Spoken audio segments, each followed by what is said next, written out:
Tervist üle pika aja. Homme on siis oluline päev. Viimane lestapüük Lätis. Torm on olnud tugev, kestnud täna, kestnud eile. Aga tuleb proovima minna. Kasutan selliseid püramiidtinasid, mida ma küll väga ei armasta, aga kuna on nii kõrge laine ilmselt, siis tuleb nad ikkagi otsa panna. Püramiidtinad number 4. Vana hea aedniku labidas augu kaevamiseks. Ja see tünn tuleb täis püüda. Lapsed on suureks kasvanud ja lesta enam vähem koju ei tohi viia, kui see tünni täis. Homseni!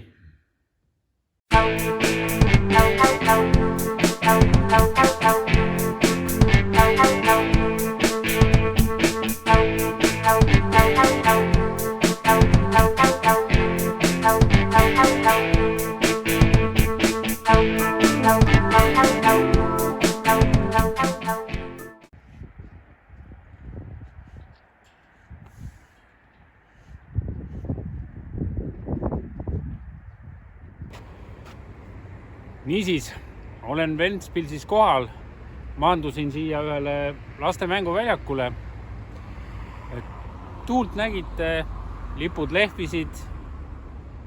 Suund peaks olema loodest, mis tähendab siin rannas otse risti kaldasse. Püüame hakkama saada. Otsa läheb tavaline krevett. Selle uue moeröögatusega, mis on siis tiigerkrevett, küüslaguga immutatud. Ma kaasa ei lähe, püüan ikka vanamoodi.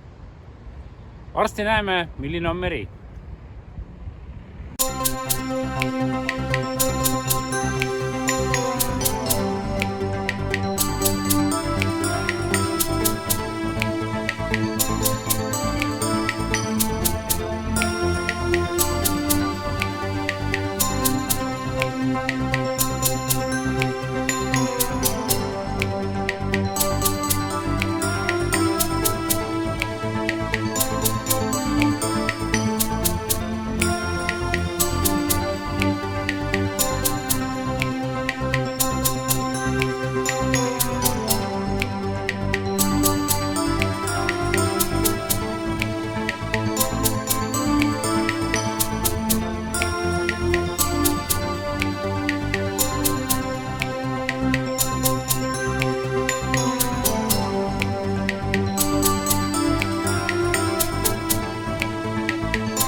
Kell on 2 läbi öösel.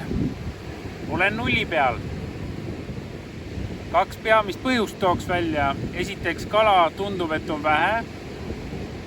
Kõrval Läti poiss ütles, et 6 tundi olid püüdnud ja 2 tükki.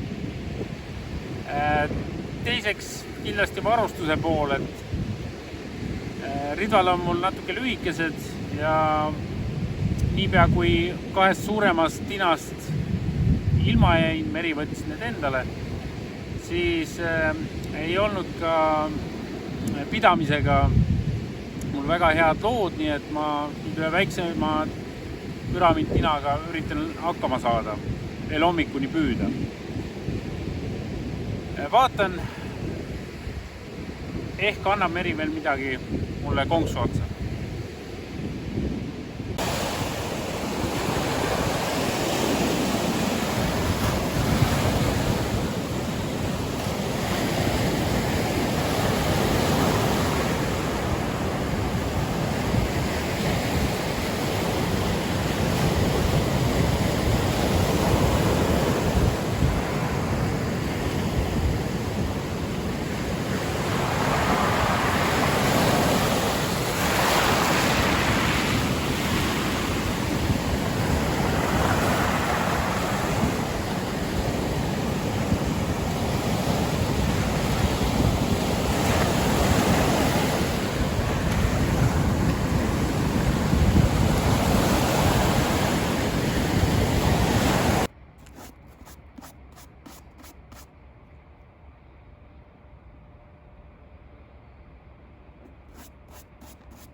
no see viimane kalalkäik siin Lätis lõppes siis küll niimoodi, et lesta ei saanudki. Aga sellest pole hullu midagi, sest paar kuud vähem kui aasta pärast saab juba jälle lesta püüda. Siis juba Eestimaale.